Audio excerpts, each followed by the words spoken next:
Happy Wednesday, fam. And I'm going to keep calling us fam because we are connected in love through the one divine love.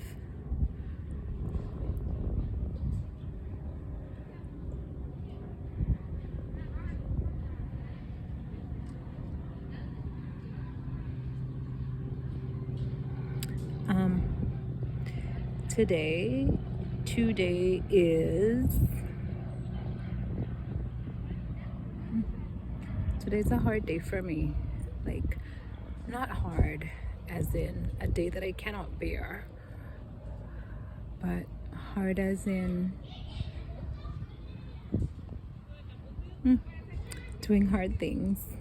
Doing hard things is not easy. That's why they're hard. And today is a hard day for me. I've been on the verge of tears because I feel this so deeply. Because it's the day that I too have decided that I can't talk with white people anymore about race relations.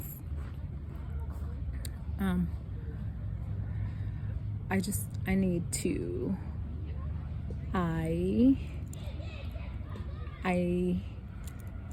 for my sanity and strength and the ability to keep focusing and moving forward, at this point in time, I realize that I have to stop hoping.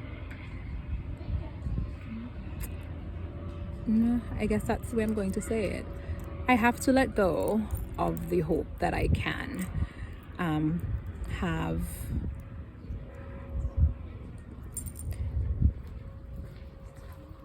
more productive conversations with white people about race relations. The fact that race is even a thing is one thing. The fact that it's really not a thing, but is just this social construct that's been dividing us for so long is one thing. But the other thing is that as people who are called Black people, people who have a higher level of pigmentation in our skin and whose facial features through DNA is just different, because that's what DNA does. And it's all the adaptations based on so many things that have been used to divide us. It's just a thing that I realize I need to stop hoping for. I need to stop hoping for change. I just have to let everybody be who they are, and be me in that space. And I think that I can encourage other people who look like me, who've been oppressed using the divisor is not what I want to call it, but it's the category, I guess. This ridiculous construct called race that has separated us for so long. Those who have suffered inequity and oppression in that system.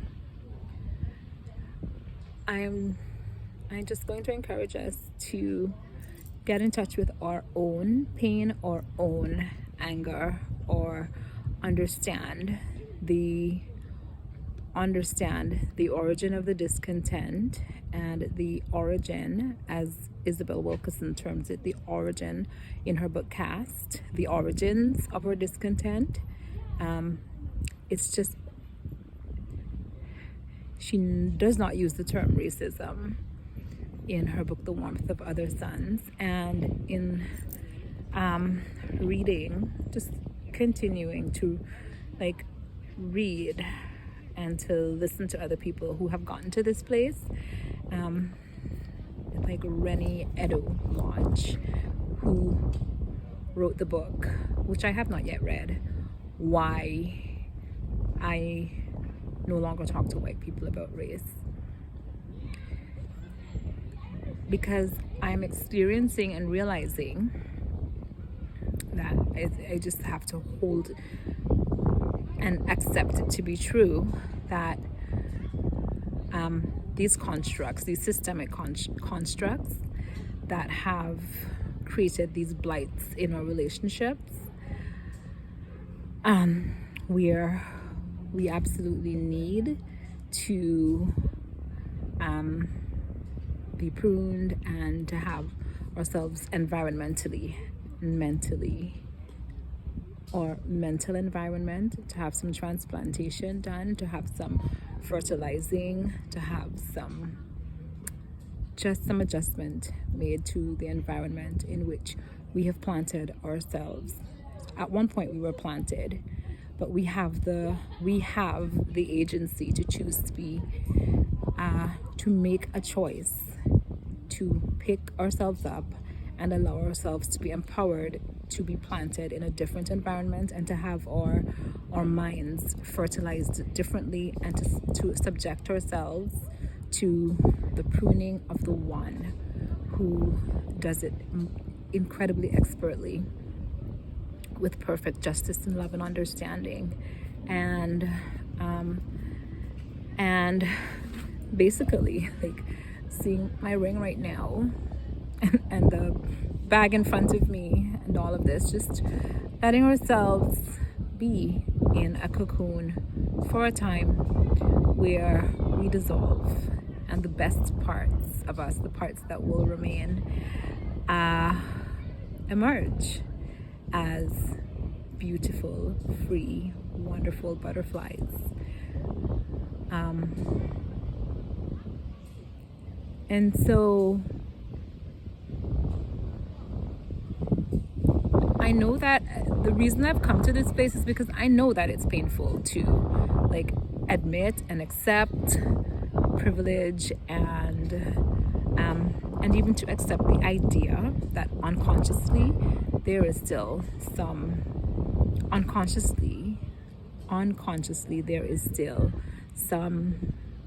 there's the impact of systemic racism, which has been passed through generations in our relationships with each other, that prevent us from interacting as equals. And Maya Angelou, Auntie Maya, had a way of saying, only equals can be friends. And I learn from my friends, and my friends have to be able to learn from me too. And my friends feel like I am equal to them, and they know that I know that they're equal to me. And I have to call on this power that I have begun to call the agony of love, to accept what is real and to love through it, and to just let us be who we are. And so to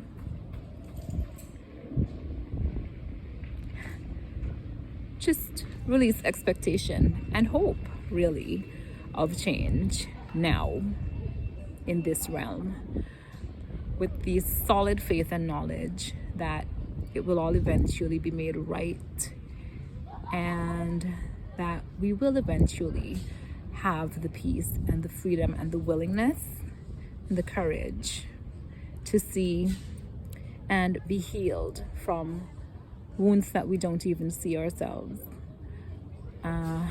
Just to be touched by the still small voice of love, who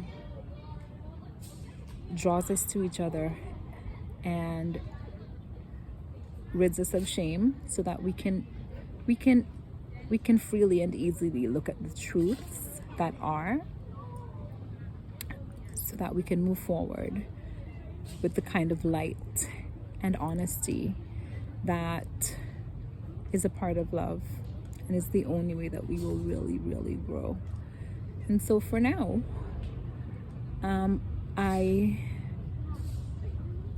understand that there is this unconsciousness that even with those of us, and it's for all people, for so many different things, because I know that personally I had to really come face to face with my anger towards white people in this era of my life, in this year, within the last year of my life, and come to terms with that anger and recognize that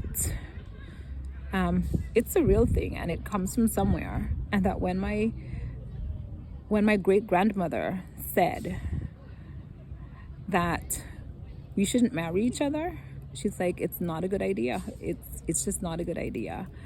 And I was just like, my mom was just like, didn't agree. She's like, and I did not agree either. It's just like, yeah, if you choose to get married, don't have children.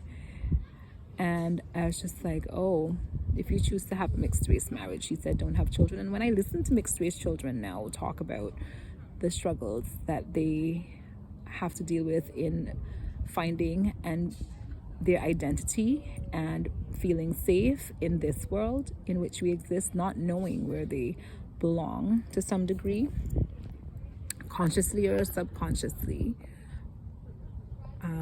having that struggle, and at some point coming face to face with it. And it's my great-grandmother, Mama, was absolutely right. Unless you happen to be two people who are willing to face the hard truths, so that you can so that we can really see and be with each other, it's not a good idea. And I know that in 2023 somebody's going to look at me and say, are you crazy, Adia? And I was like, absolutely not. The science, the data, and the story don't lie. And we need to pay attention. And so that I can move forward productively, and I can love everyone, and I can be friends. I can have like dear, beautiful, close friends who are white, so that I can be in close connection, like with all the fullness of myself in those relationships, even so that if I choose, I can marry someone who is white if I want to, be in that kind of relationship. I can have children who are white. I have had children who are white and who are so much a part of my heart, and I know that I'm a part of theirs. And we still have to deal with the reality of what this social construct and the oppression, the subordination, and the dominance attached to it have done to us, so that when we face that, we can love each other in reality with everything on earth and pruned from our relationships. And so, yeah, that's where I am today. I was super teary when I started. It's been a really teary day for me, actually, in this. Like, I'm glad that I had the time to be outside and mow the lawn. And in doing that even, I am just claiming the strength of my ancestors, of my grandmother, because I feel so weak and I felt so shaken. I was just like, but I am going to cut this grass today. I'm going to do it. And as I started doing it, I laughed as I just realized that I needed, because I started trying to move fast, and I laughed as I adjusted my pace, and I was just like, no, do it at your pace. There's no I remembered my grandmother, my mommy telling me that Granny was having a conversation with my parents, with Daddy and Mommy one day. And Daddy said to her, Mommy, you really need to go walking, She was like in her 80s. And she'd worked hard her whole life, taking care of 10 children. She'd farmed, she'd sold the produce in the farm, like raised children on her own for so long while her husband was working around the world and traveling and philandering to some degree. Like she did a lot of hard emotional and physical labor mentally. Like this woman was amazing. And my dad, in his filial, I guess, is that with caring for his mama and loving her so much and wanting the best for her. It's like, Mommy, you need to walk some more, And she said, okay, Leonard. Okay, Len. I just take my time and walk, go down by Keswan in the daytime. And he's like, Mommy, you can't take your time. She's like, they said that you need to go out and get walking. And she's like, Len, let me ask you something. Do those people say that I have to walk faster than I can walk? And he was quiet. No, Mommy. And that's it.